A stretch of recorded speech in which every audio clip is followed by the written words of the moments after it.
Couple ने अचानक Mars पर एक ह्यूमनॉइड मॉन्स्टर देखा। उसे एलियन समझकर शोकिची ने तुरंत उससे अभिवादन किया, लेकिन बिना किसी चेतावनी के मॉन्स्टर ने सीधे हमला कर दिया और शोकिची की गर्लफ्रेंड ननाओ की गर्दन तोड़ दी। ये पावरफुल क्रिएचर असल में कोई मार्शियन नहीं था, बल्कि एक म्यूटेटेड कॉकरोच था जिसे टेराफॉर्मर कहा जाता है। अपनी आंखों के सामने ननाओ को मरते देखना शोकिची के लिए बहुत बड़ा सदमा था। दुख और गुस्से से भरकर उसने मॉन्स्टर से पूछा कि उसने ऐसा क्यों किया, लेकिन क्रिएचर ने उसकी बात को बिल्कुल अनदेखा कर दिया। ताकतवर टेराफॉर्मर के लिए इंसान बस चींटी की तरह कमजोर थे। एक पल में वह क्रिएचर स्टाइलिश तरीके से दूर गायब हो गया। शोकिची ननाओ की लाश को लेकर स्पेसशिप वापस आया। वहां उसे पता चला कि उनका एक और टीममेट मारिकी भी टेराफॉर्मर्स के हाथों मारा गया था। पूरी क्रू में डर और घबराहट फैल गई। उनका मिशन सिर्फ मार्स के कॉकरोचेस को खत्म करना था, लेकिन किसी ने सोचा भी नहीं था कि वे इतने खतरनाक मॉन्स्टर्स बन चुके होंगे। शोकिची के गुस्से भरे सवालों का सामना करते हुए कैप्टन ने आखिरकार मिशन का असली राज खोल दिया। 500 साल पहले जब जमीन पर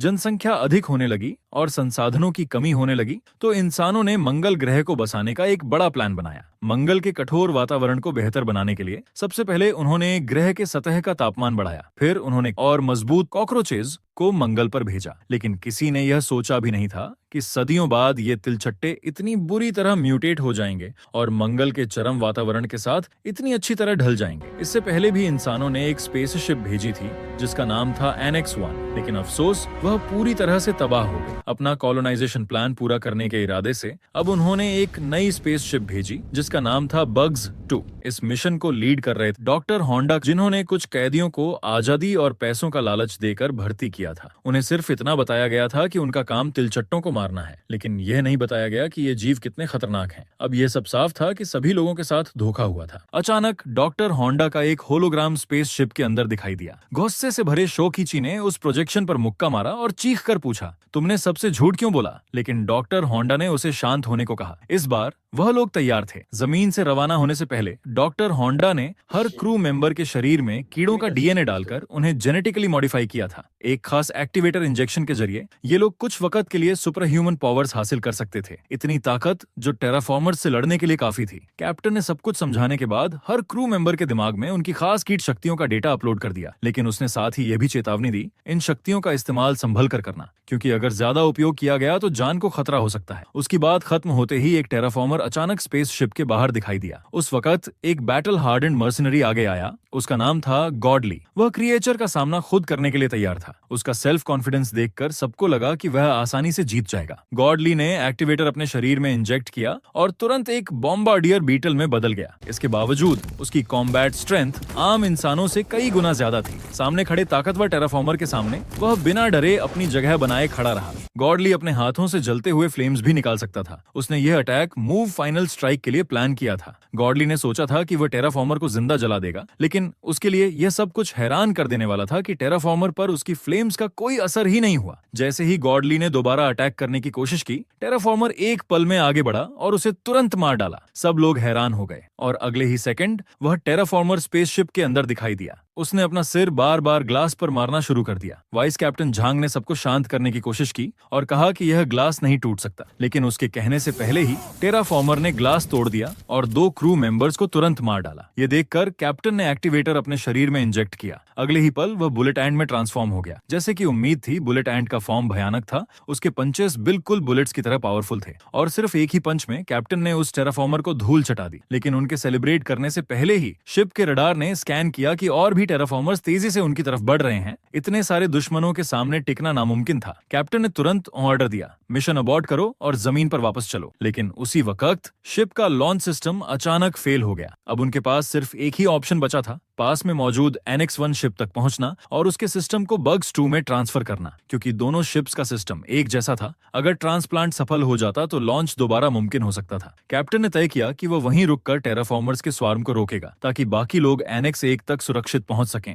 कैप्टन ने वाइस कैप्टन झांग को ऑर्डर दिया कि वह बाकी सबको NX-1 तक ले जाए। इचिरो ने कैप्टन के साथ रुकना चाहा। जाने से पहले शोकिची अपनी गर्लफ्रेंड ननाओ की लाश से अलविदा कहने गया, लेकिन उसने देखा कि उसके सिर से कुछ निकल रहा था। इससे पहले कि कुछ और हो, बाकी लोग स्पेस रोवर में चढ़ गए। इसी वक्त तेजुका की एबिलिटी काम आई। उसने एक्टिवेटर अपनी गर्दन में इंजेक्ट किया और तुरंत उसके मुंह से एक ट्यूब निकल आई। जैसे ही हैच खुला, उन्होंने देखा कि स्पेस शिप के बाहर पूरा इलाका टेराफॉर्मर्स से भरा हुआ था। तेजुका तैयार हो गया। उसके गाल मेंढक की तरह फूल गए और अगले ही पल उसके मुंह से एक जोरदार फायर ब्लास्ट निकला। उस जबरदस्त फायर ब्लास्ट ने स्पेस रोवर को रॉकेट की तरह आगे धकेल दिया। ये ब्लास्ट सीधे मॉन्स्टर्स के स्वार्म के बीच से गुजरता हुआ व्हीकल को एक ही पल में दूर ले गया। पता चला कि तेजुका के पास यह पावर थी कि वह अपनी टेल से गैस रिलीज करके खतरा देखते ही बिजली की रफ्तार से निकल सकता था। उसकी टॉप स्पीड 1000 किलोमीटर प्रति घंटा से भी ज्यादा थी। उसके लगातार बूस्ट के चलते स्पेस रोवर तेजी से अपने डेस्टिनेशन की तरफ बढ़ता गया। दोनों लड़कियां उसकी तारीफ किए बिना रह नहीं पाईं। लेकिन ज्यादा देर तक सब कुछ शांत नहीं रहा। कुछ ही वक्त बाद एक नया खतरा सामने आ गया। एक बड़ा सा दीवार अचानक उनके सामने खड़ा हो गया। पहले तो वह एक तेज आती सुनामी जैसा लगा, लेकिन जब उन्होंने ध्यान से देखा तो समझा कि यह लाखों टेराफॉर्मर्स से बना हुआ था। उनके पास सिर्फ एक ही रास्ता था कि वे पूरी स्पीड से उसमें घुस जाएं। जब रोवर कॉकरोच की लहर से टकराया तो हजारों टांगे और टूटे हुए जिस्म विंडशील्ड से टकरा गए। तेजुका छत पर जोर का झटका खा रहा था, लेकिन उसकी हिम्मत कम नहीं हुई। आखिरकार रोवर उस झुंड को चीरते हुए बाहर निकल आया। सबने एक गहरी सांस ली। थोड़ी देर रुकने के बाद तेजुका ने फिर से आगे बढ़ना शुरू किया, लेकिन जैसे ही वाइस कैप्टन झांग ने आगे देखा, उसका चेहरा एकदम से उतर गया। एक और बड़ी कॉकरोच सुनामी सामने आ रही थी। इस बार तेजुका ज्यादा देर तक टिक नहीं पाया। उसकी मदद के लिए दोनों लड़कियों ने ट्रांसफॉर्म होने का फैसला किया। दोनों के पास हार्ड शेल्ड बीटल्स की ताकत थी। उनके बड़े बड़े पिंसर्स डिफेंस के लिए परफेक्ट थे। जैसे ही स्वार्म करीब आई, तेजुका ने अपनी पूरी फायर पावर के साथ वॉर किया और दोनों लड़कियां इम्पैक्ट झेलने के लिए तैयार हो गईं। कॉकरोच सुनामी ने रोवर को निगल लिया। एक जबरदस्त शॉक वेव आई। दोनों लड़कियों के प्रोटेक्शन के बावजूद इम्पैक्ट इतना तेज था कि रोवर कंट्रोल में नहीं आ रहा था। जैसे ही रोवर ने झुंड को पार किया, थ्रस्ट न होने के कारण वह उलट गया। तीनों लोग जमीन पर जा गिरे। अंदर बैठे लोग झटके से बेहोश हो गए। खुशकिस्मती से टेराफॉर्मर्स के पहुंचने से पहले रोवर ऑटो पायलट पर चला गया और बेहोश क्रू को डेंजर से दूर ले गया। लेकिन जो 3 लोग पीछे रह गए थे, उनकी हालत बहुत खराब थी। जमीन टेराफॉर्मर से भरी थी जो तेजी से उनकी तरफ आ रहे थे। पिछली फाइट के बाद वे तीनों थक गए थे। सबसे पहले दोनों लड़कियां गिर गईं, लेकिन अपनी आखिरी ताकत जोड़कर तेजुका एक बार फिर खड़ा हुआ। लेकिन वह अपनी किस्मत से बच नहीं पाया। उसकी भी मौत हो गई। तभी बग्स 2 स्पेसशिप में कैप्टन और इचिरो एक निर्णायक जंग लड़ रहे थे। उन्होंने ज्यादातर टेराफॉर्मर्स को शिप के अंदर फंसा लिया। फिर कैप्टन ने इचिरो को ऑर्डर दिया कि शिप का शील्ड सील कर दे। दोनों ने शिप का सारा ऑक्सीजन रिलीज कर दिया, इस उम्मीद में कि टेराफॉर्मर्स मर जाएंगे। जैसे जैसे ऑक्सीजन कम होता गया, टेराफॉर्मर्स एक एक करके गिरने लगे। उनकी फाइटिंग पावर बहुत कम हो गई थी। अब कैप्टन उन्हें एक पंच में खत्म कर सकता था, लेकिन सबको मारने के बाद कैप्टन और इचिरो दोनों ऑक्सीजन की कमी से बेहोश हो गए। तब तक स्पेस रोवर अपनी मंजिल तक सुरक्षित पहुंच चुकी थी। क्रू के लोग धीरे धीरे होश में आने लगे, लेकिन जब उन्होंने एनेक्स एक शिप स्टार्ट करने की कोशिश की तो पता चला कि उसका सिस्टम भी खराब था। अचानक बाहर गोलियां चलने की आवाज आई। 2 क्रू मेंबर्स को तो ट्रांसफॉर्म करने का मौका भी नहीं मिला और उन्हें टेराफॉर्मर्स ने वहीं मार दिया। जब तीनों लोग बाहर निकले तो वह देखकर हैरान रह गए कि अब टेराफॉर्मर्स गन्स भी चला सकते हैं। इस मोड पर शोकिची के पास कोई ऑप्शन नहीं था। उसने खुद को ट्रांसफॉर्म कर लिया। वह बन गया सबसे पावरफुल कीड़ा, एशियन जायंट हॉर्नेट।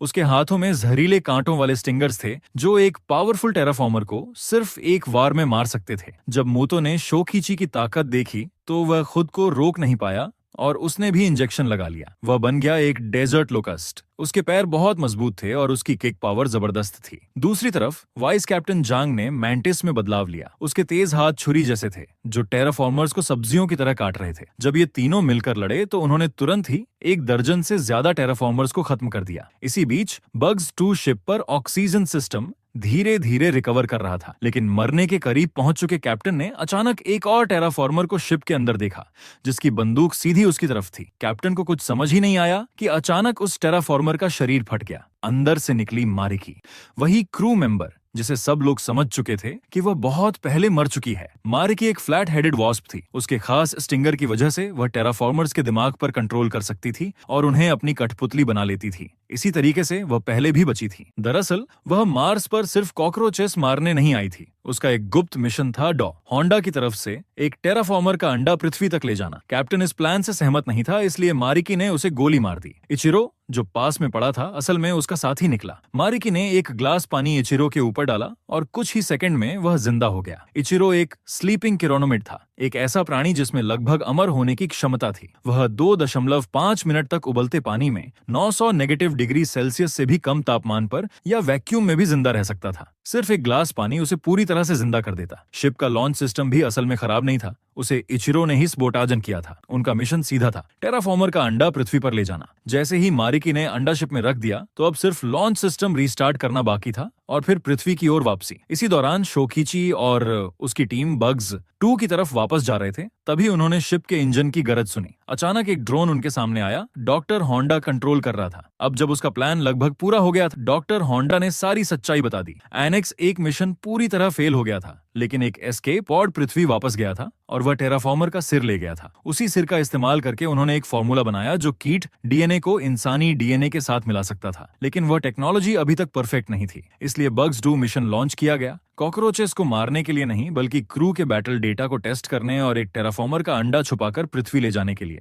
सिर्फ वही अंडा उनकी रिसर्च को आगे बढ़ा सकता था और एक परफेक्ट कीट मानव हाइब्रिड आर्मी बना सकता था, एक ऐसी सेना जो न्यूक्लियर वेपन्स जितनी पावरफुल होती। ये सब सुनकर शोकिची का सिर्फ एक ही इरादा था कि वो अर्थ वापस जा और डॉक्टर होंडा को मार डाले। लेकिन अब उनके पास कोई ट्रांसपोर्ट नहीं थी, क्योंकि वह शिप के लॉन्च से पहले वापस नहीं पहुंच सकते थे। शिप के अंदर मारिकी और इचिरो लॉन्च की तैयारी कर रहे थे, तभी उन्होंने देखा कि अंडे के अंदर कुछ अजीब सी हरकत हो रही थी। उनके होश उड़ गए। अंडा फट चुका था और उसमें से 2 बेबी टेराफॉर्मर्स पैदा हो चुके थे, ट्विंस, न्यूबॉर्न्स। एक अजीब सी पोज में बाहर आए। मारिकी हैरान थी, लेकिन घबराई नहीं। उसे लगता था कि उसकी पावर उन दोनों को कंट्रोल कर लेगी। जैसे ही ट्विन टेराफॉर्मर्स खड़े हुए, मारिकी बिजली की तरह आगे बढ़ी और दोनों के दिमाग में अपना जहरीला कांटा घुसा दिया। उसे लगा सब कुछ उसके कंट्रोल में है, लेकिन जब उसने उन्हें हुक्म दिया तो टेराफॉर्मर्स ने कोई बात नहीं मानी, बल्कि उन्होंने पलटकर उसी पर हमला कर दिया और वहीं उसकी जान ले ली। ये साफ था कि ये ट्विन्स आम टेराफॉर्मर्स नहीं थे। उनके शरीर एक बार फिर इवॉल्व हो चुके थे। उसी वक्त शिप टेक ऑन ऑफ कर चुका था, लेकिन ट्विन टेराफॉर्मर्स ने एक अजीब सी तेज चीख मारी, जैसे किसी मदद के लिए बुला रहे हों।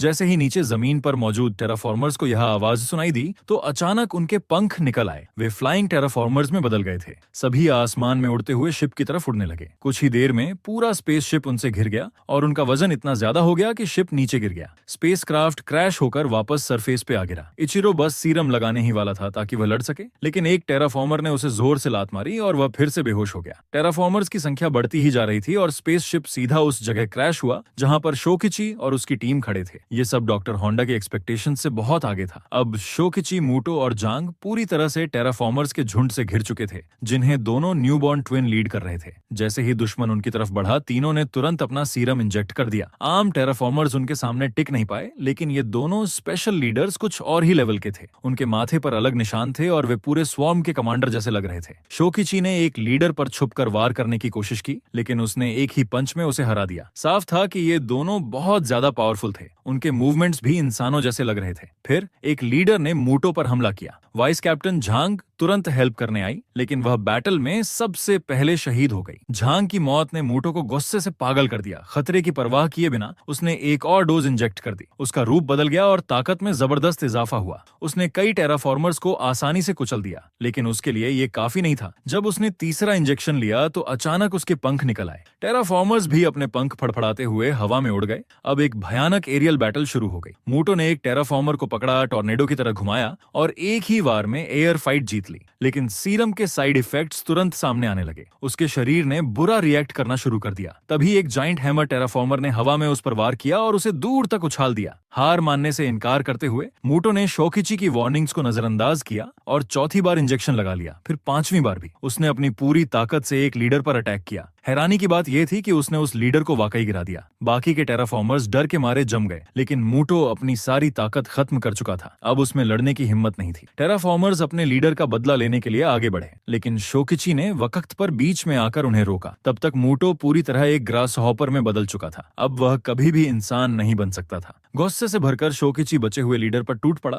लेकिन उसका सामना उसके बस का नहीं था। लीडर ने उसका अटैक आसानी से रोक दिया और उसके जहरीले स्टिंगर्स को तोड़ दिया। शोकिची ने एक निराशा भरा पंच मारा, लेकिन उसका लीडर पर कोई असर नहीं हुआ। उलझन में लीडर ने उसे जोर से बैटलफील्ड के उस पार लात मारकर फेंक दिया। जब लीडर ने अंतिम वार के लिए अपना हाथ उठाया तो अचानक उसका हाथ हवा में रुक गया, क्योंकि आसमान में एक रोशन सी शक्ल नजर आई। शोकिची ने पलटकर देखा तो वह हैरान रह गया, क्योंकि वह नानाओ थी। वही नानाओ जिसका गला मिशन की शुरुआत में तोड़ दिया गया था। असल में उसका ट्रांसफॉर्मेशन सिल्कवर्म मॉथ था। मरने के बाद वह ककून में चली गई थी और एक मौत के रूप में फिर से जन्मी थी। नानाओ ने अपने पंख हल्के हल्के झपकाए और ऊपर से पाउडर जैसा स्केल बिखेरने लगी। टेराफॉर्मर्स बिल्कुल कंफ्यूज हो गए। सिर्फ मूटो और शोकिची को समझ आया कि कुछ गड़बड़ हो रहा है। नानाओ एक मैसिव डस्ट एक्सप्लोजन ट्रिगर करने की कोशिश कर रही थी, मतलब वह खुद को भी उड़ा देने वाली थी। जब शोकिची को यह एहसास हुआ तो उसने इस सच को मानने से इनकार कर दिया। वह नानाओ के साथ अर्थ लौटना चाहता था। उसकी गहरी मोहब्बत ने उसे इवॉल्व कर दिया और अचानक उसके भी पंख निकल आए। वह बिना हिचकिचाए उसकी तरफ उड़ गया, लेकिन जैसे ही वह उसके पास पहुंचने ही वाला था, एक टेराफॉर्मर ने जमीन से एक हथियार उठाया